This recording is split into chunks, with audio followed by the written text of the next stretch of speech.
नमस्कार, मी मनीषा. तुम्ही पाहत आहात एम न्यूज.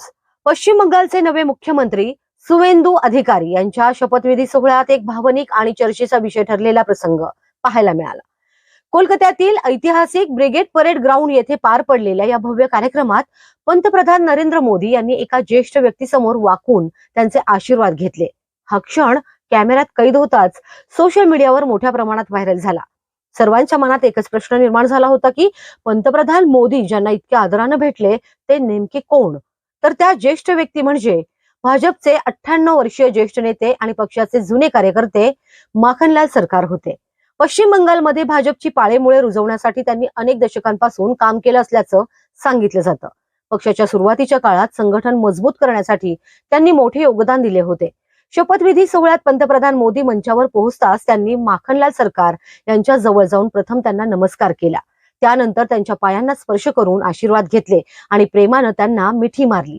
हा भावनिक क्षण पाहून उपस्थितांनी टाळ्यांचा कडकडाट केला. सोशल मीडियावरही या प्रसंगाचे मोठ्या प्रमाणात कौतुक करण्यात आले.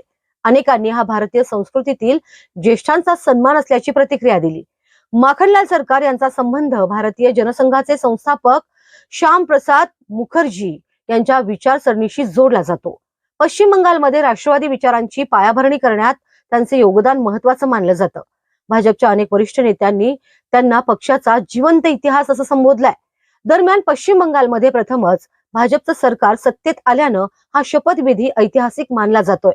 कार्यक्रमादरम्यान पंतप्रधान मोदी यांनी जनतेसमोर हात जोडून नतमस्तक होत मी बंगालच्या जनशक्तीसमोर नतमस्तक आहे अशी भावना व्यक्त केली.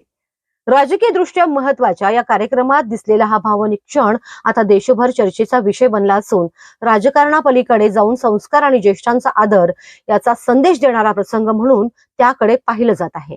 तुम्हाला काय वाटतंय? कमेंट बॉक्समध्ये कमेंट करून नक्की सांगा. नमस्कार.